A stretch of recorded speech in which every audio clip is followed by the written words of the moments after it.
Are you the CEO of your life and biz? I'm Emily Alderson, and I'm on a mission to elevate the beauty industry one success story at a time. If knowledge is power and seeing is believing, imagine what could happen if you expanded your mind to the possibilities. What kind of shift could you make happen? This is Stories with Stylists.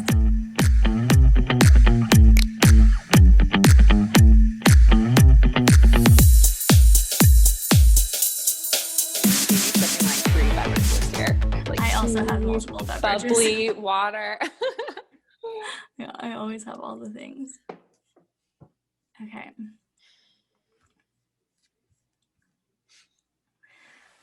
Okay. Hello, and welcome to another episode. So happy to have Melissa here of Wyld Beauty. This is going to be a fun one. She's going to take us on a really interesting journey and give her very unique perspective to our industry. So, Melissa, thanks so much for being here. Thank you. I'm so excited to be here. I'm so excited to meet you face to face finally, or face to face through the screen. I love it. Interact in this way. So I always ask my guests the first question: where are you from, and what led you to cosmetology? Okay, so I'm from Salt Lake City, Utah, and I started hair school when I was 16, and it wasn't anything that I thought that I wanted to do. My best friend all growing up, she always wanted to do hair, and she always talked about it. And when we were 15, we got our hair done at the salon in Salt Lake, Jagged, and it was so fun. It was so fun. And we got the opportunity to go in high school, and she was like, just do it with me. It'll be fun. And I just kept thinking of you know what? It was really fun at Jagged Edge. I think that could be something that I could do and just get me through college or something.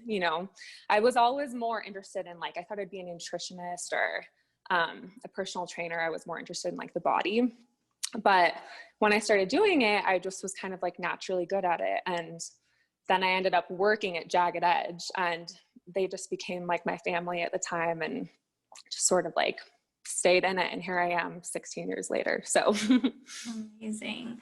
So yeah. You finished right out of high school then?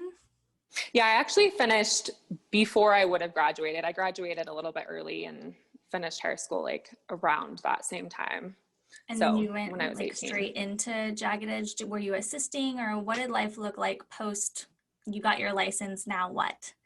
Yeah, so they actually opened a second location, and so when I got the job there, they told me it was for the other location, which wouldn't be for 6 months. So in that time, I went and worked at a Supercuts just to be getting experience, and I hated it really bad. I definitely had some horror stories, but I think it was good to just build my confidence a little bit in that way of just getting people in and out. And I didn't actually, I think assisting programs are so beautiful, or mentoring under someone. And I kind of unofficially assisted and mentored with the owner of Jagged Edge, but it wasn't at that time, a full program. Just from kind of shadowing him, from working next to him, I learned a lot from him. Mm-hmm. What did you feel like?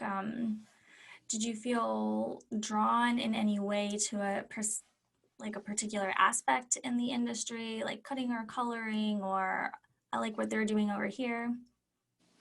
I think, I was always confused as to why. I was always I knew I didn't ever feel hair it was what excited me, and I was good at everything, but I wasn't on my phone at night looking up colors or cuts or anything. I think it was honestly my connection with my clients that was what was my main connection to doing hair, and I loved it as a creative outlet, but it wasn't exactly the hair or even the beauty industry that drew me in. It was just working with people and being in a fun environment, really. How long did you work there? I was there, let's see, started in 2006 and left in 2012 when I left Utah. So 6 years. Nice. Let's talk about that transition a little bit. Tell us what you took out of Utah and then kind of your journey from there. Yeah. So I left Utah in 2012 to travel. and was going to be doing a bike tour. The plan was to do a bike tour down to Argentina, but that didn't end up happening. I was traveling with someone at the time, and we ended up breaking up. But we had beautiful 5 months on the road, and then I kept backpacking, or I went backpacking in Southeast Asia, and then came back to the States and did another bike tour from Washington to Tahoe. And well, I wasn't planning on ending in Tahoe, but I just like, it pulled me in like a magnet, and I've been here ever since. So when I left Utah, I didn't think I was going to be doing hair again. And when I got to Tahoe, I was like, I'll just get a random, like, I'll just be a ski bum and get just like a ski job. And so I got the job, and was going to start going through the training, but they wanted me to take out my piercings. And I was like, I'm not going to take out my piercings for $8 an hour when I have like a skill, you know? Right. Yeah. So I started doing hair again, but it wasn't like, there was always something that didn't feel like my truth, because I hadn't figured out how to bring myself to it, you know, and the mainstream beauty industry doesn't, like, the way that it's portrayed isn't totally me, you know? And I hadn't tapped into the real beauty of it yet. So I kind of just started doing it again because I had it. And again, I loved my connection with my clients, but it still kind of felt like this little bit of a lie in my life, you know, at that time. Will you talk a little bit about that kind of like guttural instinct to just leave behind everything you had built, and then the feelings around going back to it? Like, did it feel conflicting at all? What did you kind of tell yourself? How did you navigate through those? Yeah. Tell me the first part of your question again. When you left, you know, you When I spend your left, like, career building a clientele, and then you yes. just left. Yeah. So I had, you know, I had a full clientele. I had a house. I had been working in my life to build up these things, you know, but something switched in me, and I realized, like, well, I started hearing about travel. Like, you know, I'd been on vacation, but I didn't really know about long-term travel. And I started hearing about it and hearing these stories, and it just, like, something inside me, like, remembered, like, it was like a remembrance of, like, I'm meant to do that, you know? And so I just got it in my head, and the person I was dating at the time, we started planning this trip, and our lives became revolved around that. And when it came time to do the trip, and I started shedding my stuff, like packing my whole house into like a few containers, you know, and like the moment that I sold my car, it was just something I'll never forget, that feeling. It just was like all these things that I'd worked for, and now, like, shedding them made me feel richer than when I had them, you know? Ooh, So I started that just tapping gave into me like big chills. Yeah. yeah. So I started tapping into, that was the first time I started tapping into, like, what I feel is real abundance within. And sometimes our physical items kind of can block us from our abundance, because it's either they're not a reflection of us, or they're kind of a distraction from what is really within us. So anyway, when I started, like, getting rid of everything, it started, like, just really connecting me to my truth, to, like, my deepest self, you know? And then, yeah, when I came back to doing hair, I had some shame around it, because I had really, like, tapped into this rich way of living without much, like, just really connecting with the earth, and becoming rich in experience. And I didn't believe that the beauty industry was for me. I felt like it was focused on vanity and just outer appearance without the acknowledgement of inner beauty, you know? Yeah. And so when I started doing hair again, I think I had, like, some guilt. Like, I loved my clients so much. That has always been so pure and true. But I felt a little bit of guilt of, like, I'm lying to them, kind of, you know? Yeah. So it wasn't until a few years later when I ended up opening my space and really, really, like, bringing myself to it. And then also, like, learning to get space held for me, you know, because I think so many of us in the industry, we are only behind the chair, and we're the space holders, you know, we're the ones that listen. We're the ones that, you know, people vent to, we're the ones that people come to. And I always put myself in that role. And it was rare that I got space held for me, especially within the beauty industry, Yeah. which is fun. You know, I was a hairstylist you wouldn't know as a hairstylist. Like I didn't really see value in it. You know, I was like, oh, I'm really glad that people pay me, but I wouldn't ever go pay for these things, you know? And now it's completely different. Like I go and pay full price for a haircut. Like I go to a different salon. I want the whole experience, you know, I want space held for me. I want to drink my champagne. And, you know, now I see the value in it. Yes. And now and it feels like completely different showing up behind the chair instead of feeling like guilty and like shame. It's like, oh my gosh, this is a beautiful thing that I get to give to my clients, you know, because I know how it feels now, you know. It's so funny you say that, because I just wrote a post the other day about that, because I'm going to get my hair done with one of my old coworkers, and in the past we had like swap services, and so when I made an appointment with her, she's like, you're okay that I charge you, right, since we're not like swapping? And I was like, heck yeah, I want the full client experience, you know. I want to feel that way. And I think it is that energetic exchange of money and time and giving and receiving. You know, you have to have both. And I feel like I can show up better and be more comfortable receiving the money that my clients pay me, because I know how awesome it feels to be that client getting those services. You know, we go to our jobs every day because it's our jobs, but this is just a couple hours out of their day, and it may be so necessary. They may have been looking forward to it for so long. And yeah, I think the value of like going to another salon and just seeing what other people do, you know, for research, if nothing else. Yeah, right? totally.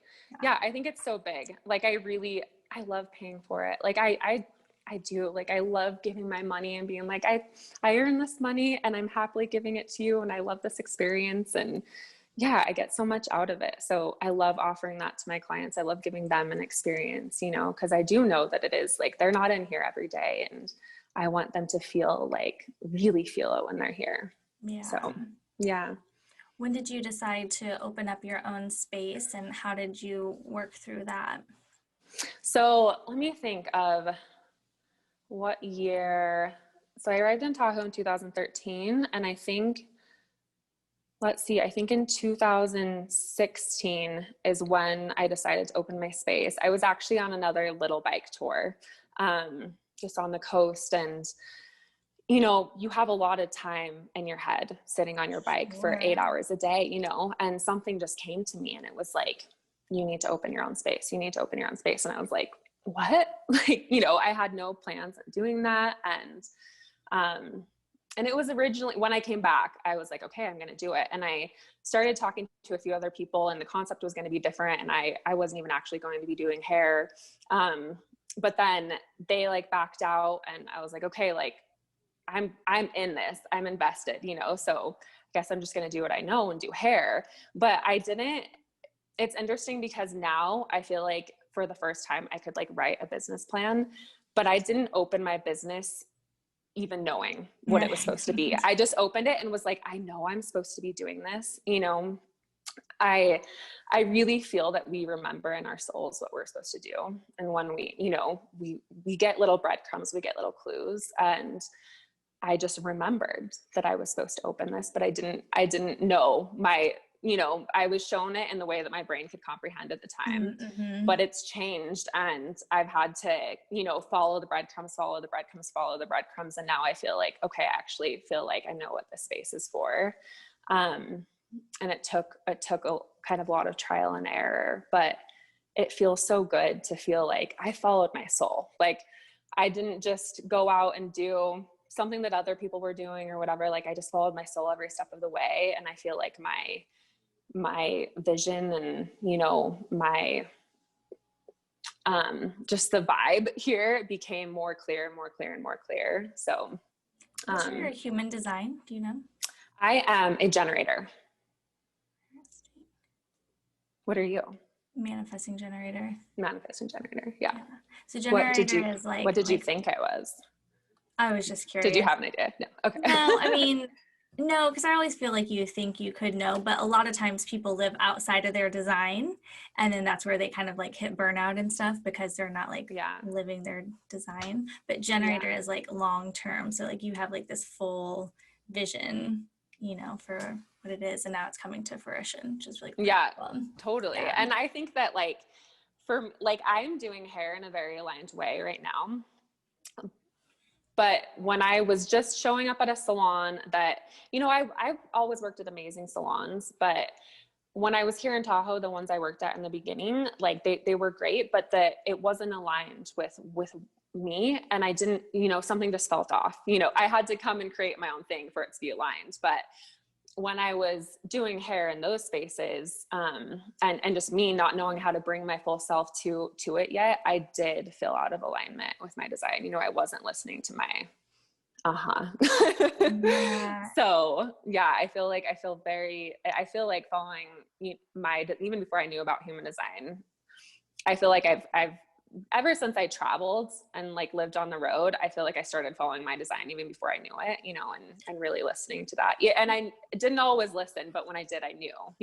Yeah. I So mean, that makes perfect sense because you gave yourself that space to just be and mhm. just listen and just explore what the possibilities could be because, we are souls living a human experience. Like, we do have real things like jobs and paying bills and all of these things. Like, those are all real.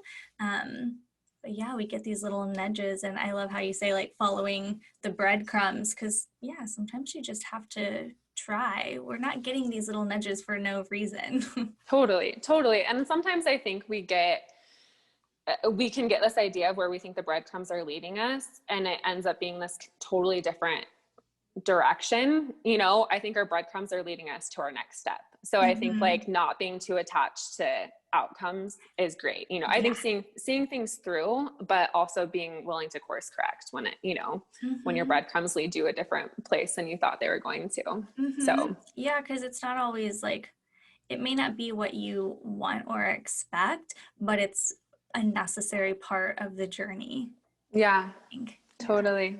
totally. So cool. So how did you come up with Wild Beauty and what does that mean to you?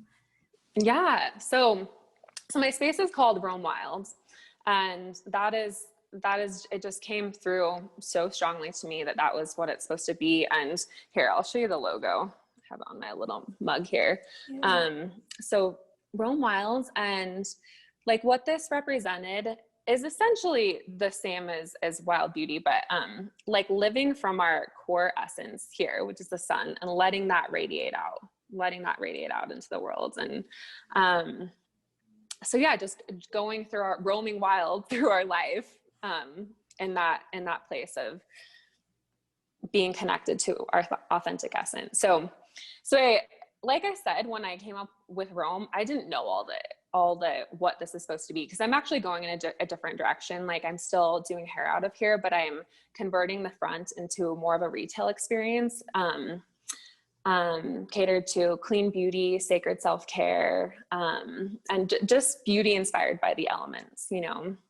And so anyway, this is all coming through. And like, this is, like I said, I could create a business plan now where I couldn't before. So Rome Wild came through first. And I feel like my energy has sort of been this, like my path has been kind of this, like spiral sort of energy. And so it's definitely not linear. And I kind of see these patterns where I'll get like a burst of clarity for one little part of my life, and I'll make some movement there. And then it'll kind of be like, okay, you're supposed to pause in this area, and I'll get some clarity for this other area. Cause I feel like I have all these different pieces and now they're coming together. Mhm. My path is not like, oh, you're going to be a doctor and this is how you become a doctor. You go to medical school and you this. So I've had all these different I've had to do a lot of listening and a lot of just being okay with the process, because sometimes I don't know, sometimes my ego is like, this looks so messy from the outside. If I'd Yeah. just been doing one thing and putting my energy into one thing, it would be much further. But I'm so happy, like I said, with seeing it all come together. So anyway, so Realm Wild came through, and So I opened my space and was doing hair here. And I started to feel so much better about doing hair, but was still like, I feel that I'm going to transition out of it. And I experimented with different things at the space. I'm really passionate about community, about village, and again, nurturing that inner beauty. So I started having different guest host workshops here. I wasn't leading any of them, but I loved being like this. I still felt like creating a The cozy facilitator. space, like I love creating spaces for people. So I always, whenever we had events here, I always got that from my sacral, like that was a big like So for a moment I was like, maybe this is meant to be more of like a yoga studio type thing, yoga, meditation, like workshops. And I followed a few breadcrumbs and like that wasn't it. And so I just kept doing hair still. And let's see, 2 years ago, I started looking on kind of like, I've always had an interest in homes. Like when I was young, I had a subscription to like log home living. And I'm always just like looking on Zillow, and I found this house about an hour away in this area called the Sierra Valley. And it's just like so gorgeous out there. And but it was a foreclosure and it was a total mess. But when I something in me was like, you have to look at this house. You have to look at this house. So when I went out and looked at it, it just like, I knew my soul connected with the soul of the house. And it was like, you're supposed to bring me back to life. Like I just saw this vision of what it was supposed to be. Like, when you look at someone's hair and you can see what it could be underneath what's there. Right. So I saw that with this house. And anyway, ended up buying the house in an auction, started this process of remodeling it. And it was a really intense process of doing it during a winter. I live in Tahoe, or, I have lived in Tahoe, and we have crazy winters. So it was a big challenge, but the process was so beautiful for me. And my home, once I was out in my home, it brought me so much medicine. And I feel like my remembering and my downloads started to become clearer and clearer and clearer. And I started getting more breadcrumbs and more breadcrumbs and more breadcrumbs. And so following the breadcrumbs, I suddenly felt this knowing that like, oh, you need to start coaching. You need to start working one-on-one with women. So I knew that coaching wasn't the right word, but that was just how it was shown to me. So I started working one-on-one with women. And as I was doing it, it was so beautiful and it was received so well, but I knew that it was kind of I know I'm just gathering data for something. I'm gathering data for something. This isn't the end all be all for me. And I still had this feeling that everything would tie together, because at this point I'd been like, oh, Rome is I'm just coming to do hair, but I wasn't putting much focus in it. So as I'm following the breadcrumbs and coaching and, out at my house and kind of like doing all these things, then I get the feeling that I need to take a pause. And so I stop working one-on-one with women and coaching. And that's kind of around the time that COVID hit earlier this year. And I think as I was coaching, I had the layout of this course called the Wyld Beauty Way. And I was like, this will be my first course. And I kind of would weave elements into my coaching, but I didn't realize that was supposed to be the work. The Wyld Beauty Way was supposed to be the work. And whenever I would say coach, I'm a coach, or talk about it, I do coaching, it felt weird. I think the coaching industry is so beautiful. And I've gained so much from it, but I don't feel I do coach, but it's also so different, so anyway, when COVID hit and we went to quarantine, I again got this download of you're supposed to work on this course, the Wyld Beauty Way. And that's when I started working with Viola, who your coach, yeah. you're still working with her, right? Mm-hmm. Okay. Yeah. So Viola was my support through all of this. And again, it can be hard because I feel like I rely so much on this remembrance and don't always know what I'm moving towards, but I know it's something. So I just have to listen. So anyway, So I kind of went full force into working on the Wild Beauty way. And as I was working on that, I realized that what I am supposed to call myself as a wild beauty guide. And that just sort of like came full force. And as I embraced that, even more of my medicine came through, and even more of what my message that I'm supposed to share, and even more of the Wild Beauty way came through. So anyway, the Wild Beauty way it's basically like, we as a human being in this physical world, we are, whatever you want to call it, spirit, light. I like to think of it as radiance inside of a human body, which is the earth, you know? So the Wild Beauty way is about connecting to our inner radiance, really, really connecting to that, and learning how to bring more of that into our physical worlds, physical realm, and caring for the physical realm in a very sacred way, caring for our bodies in sacredness, caring for our homes, caring for our environments, making sure our environments are in alignment with us, you know. And one of the concepts from it is what I call shed, nourish, adorn. And it's that we're always expanding as souls in this universe, you know, we're always growing. And oftentimes what keeps us from being able to access our full potential is the layers that have been on us, whether it's things in our physical realm that we haven't let go of, whether it's habits, patterns, thought patterns, you know. So oftentimes it's the shedding that needs to take place, you know. So, and again, like going back to when I left on my bike tour, starting to tap into me was like when I started to shed. So shed and then nourish. Like, what is our being calling for nourishment? What is our spaces calling for nourishment? What is our soul? What is our body calling for nourishment? And then adorn is like the spice of life, you know. It's like the fun, it's or how we're adorning our spaces. So it's been really beautiful, because I realized as a Wild Beauty guide, once I realized that, it's like, oh my gosh, I was already doing that with hair. I was already helping people let go of what wasn't them and nourish them, you know, and adorn themselves. And it always felt like this deeper thing. It was the emphasis and the mainstream beauty of the sort of like shallowness of it. That was what I didn't identify with it. But I was like, oh my gosh, I've been this, you know? So anyway, I created an offering. It's kind of cool, but I've been able to tie Wild Beauty so much into hair. I created an offering called Shed, Nourish, Adorn.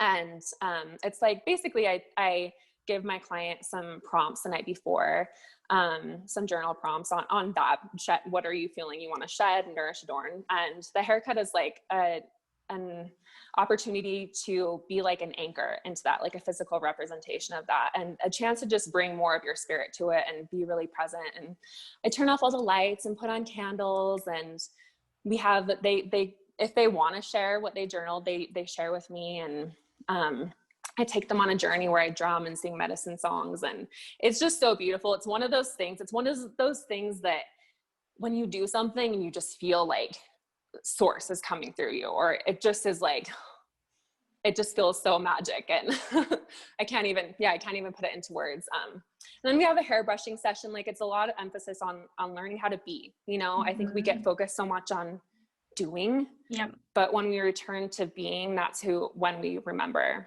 who we are, you know? Like, so when you talk about hair brushing, I mean, yes, it is something that is like, we have to brush our hair, like we have to brush our teeth, like we have to do, when we take it out of being a checklist item and into like, this is the time. I think often people have these weird ideas about like what meditation is, or what space is, or what self-care is, but it really is these little moments for yourself that could be anything. It doesn't have to be eyes closed just on a, you know, lotus flower with candles and all the thing. Like, even so Melissa led us through some breathing right before we started, just a couple breaths to neutralize, you know, settle in, think in. Like, it feels so good, and we run around and we forget to do those things. So I think that I love what you're doing. It sounds like such an experience and so unique, but also probably the most natural thing that we could do. I mean, women have been cherishing our hair for centuries, right? Forever. Yeah. I mean, it's always been part of rituals, I think. Yes, totally. But I think it's something, I think that we've forgotten about the care part, is Hmm. infusing the care into the self-care, you know, even like hairbrushing. I feel like that's a lost art. Like I, I don't know. I didn't brush. I would like kind of like comb my hair as little as possible, you know, but I feel like hair, like I use it as such a self-care practice. I love to connect it with my breathing and like inhale and exhale, and it pulls the oils through your hair. Like it has a purpose. It's so good for Yeah. your hair. And I for so long I tried to figure out how to love myself. I was like, how do I do this? You know, I was reading book after book and saying affirmations in the mirror, and I just like Hmm. couldn't figure it out. And when you finally do, it's so much simpler than you think. It's like, how do you love yourself? You show yourself love, like through loving acts. You know, self-love isn't self-love without the love. Self-care isn't self-care without the care, you know? So it's like, how are we doing these things? Are we doing it as a to-do? Because it's not what we're doing, it's how we're doing it. Are we doing it as a Hmm. to-do, or are we doing it with the care? Are we putting the care into it? You know, because just like children and animals, they can sense when we're not giving them our full presence. Our being can sense that too, when we're just Yeah. cheating ourselves out of that, you know? So Yeah. I think it's so important. I love that. I think that, I mean, that makes so much sense. And yeah, it's just like these little things that we can do because, when you are behind the chair, you are such a giver. And not only are you Mm-hmm. like giving so much of yourself, but you're taking on all of these things from all these other people, and it's good and you want to do it, and that's fine, but you also have to kind of protect yourself and yeah, make sure that you're getting as well. Totally, totally. Even like starting and ending our day behind the chair and in sort of like a ceremonial way, I think has helped me so much. I used to just like, you know, come in, do my clients and like get out of the salon as like fast as possible because I was like so hungry. And I now like really try to make an effort, you know, like I come in and I light candles and I light Palo Santo before my clients and I brush my hair to get my body.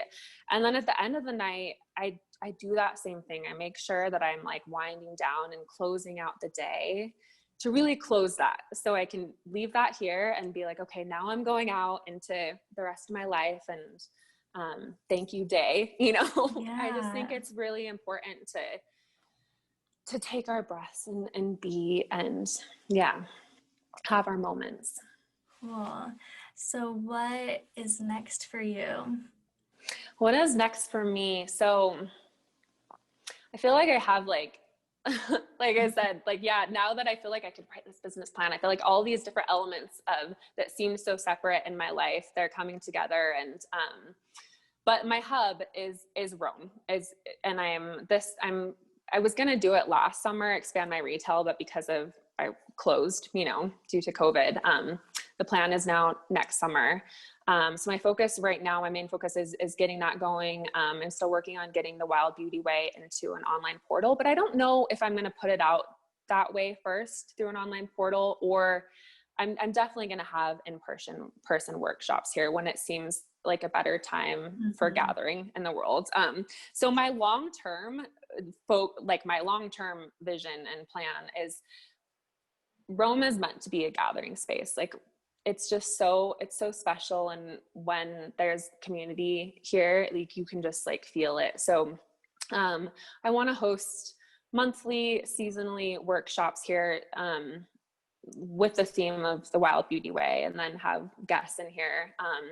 And then my house out in the Sierra Valley, like my extended, this might not be for a year or two. I want that to be a retreat house. So the Rome Wyld retreat house, so where Ooh. you can really go and be and just like really settle in. And I love the dynamic between the two areas that I spend time in, because Tahoe it can have a kind of like go, like hike that peak and do these things. And out in the Sierra Valley, it's a more kind of like settled and like almost this romantic, like I never thought that I would be interested in bird watching, but I'm like, there's the most amazing birds. And I'm like, I want someone to take me bird watching that like knows, you know, so it's a Yeah. totally different vibe, and it's only an hour away. So I think it'll be How perfect for, cool. you know, so I really just like want to build a village around Rome and have that be another offering. And so yeah, So exciting. that's kind of the plan. Yeah. What would you give, what sort of advice would you give to somebody who is maybe feeling lost in the industry, but knows that they want to be here in some aspect, but they aren't quite sure like what it is they want to do or how they want to do it? How would you advise them to kind of like come into themselves and figure that out? Yeah, I think I would invite them to use the Shed, Nourish, Adorn, like have a little journaling session, and even just starting with kind of like if they're a hair artist. I don't know, is this podcast for more than just hair artists? For Not like really. I beauty mean, professionals, people so more listen to hair, it, but but yeah, but it's yeah. I mean, okay. yeah, So people listen to it and get tidbits from it, but it's just stylists that I interview. yeah, okay. So even just starting like at your station, like, is there anything that you could shed? Is there, like, I used to have like all these bins of stuff, and now my station is so just like simple and it feels so good. And so what could you shed from there? And how could you bring some nourishment into it? Like, how could you, clean it, take care of it, like, and then adorn it in a way that feels very authentic to you, like very, very, very authentic. And I think, that start looking at that behind the chair. How can you it's about bringing more of yourself. The way that I do hair and the experience I have here at Rome is like nothing that I've ever seen, and that's why I had to like just create my own thing. And it didn't come overnight. I wasn't just like all of a sudden, I didn't just all of a sudden know how to put all this together. It's really a like, it takes time to deepen and to get to know yourself that way. So I think like just start bringing more of yourself to your clients, more of your authenticity. And yeah, really just looking around at your spaces and making sure that you're nurturing them and that you're nurturing yourself, that you are taking time for that self-care. Cause like, it's just like products. Like, what do we sell the most? The products that we use, Yeah. So how can we sell self-care? And I truly believe doing hair is self-care.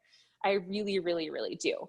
And I think we should promote it in that way rather than like, oh, those roots, like come get those roots done. I think we should promote it as like, this is a sacred time for you to be and just receive, but how can we promote that if we're not doing it ourselves, So I think really, really upping our self-care, really just making our life self-care. So I think that's my 2 cents on it. I love it. And where can people find you on social media? So I am not that active on social media. I went through again, like that spiral energy sort of thing. I had a little bit of time earlier this year where I was putting out more and kind of experimenting with it. I feel like my life, my work is very much like on the ground. And so social media is kind of like an afterthought. Like I do love to write. So anyway, with that said, I am on Instagram at NV.Wyld Beauty, Wyld with a Y, and Rome.Wyld, ROAMWYLD. And I plan on putting a little bit more energy in once I get everything settled at Rome, but I'm not an online person building that way, but you can find me there. I share stuff. I do love to write. I feel that you can get a vibe for me, and yeah. For sure. Yeah, even the stuff that you've already put on there, like that is a good starting point. Yeah. Lots of great information. Well, thank you so much for being with us and sharing all of your love. I think it's like, yeah, definitely a real gift, and I hope people really take it to heart. And it's one thing to like hear things and get inspired by things, but it's another thing to take real aligned action and really take care of yourself, right? Yeah. So I with that said, I would invite whoever listens to this to take one thing. If you felt something in your soul, if you felt a little remembrance or a little ping, a little breadcrumb, take one thing. Maybe it's doing the Shed, Nourish, Adorn journal prompts. Maybe it's cleaning out your station, whatever. Take one thing and just do it, because it really is the simple things. So like you were saying, it's those simple things. It's the simple things that add up over time. So yeah. That's what Perfect. I would invite. Yeah. Thank you, Emily. This was like such a treat. I'm so happy. Thank you. Thank you. And we'll see you on the next episode. See ya.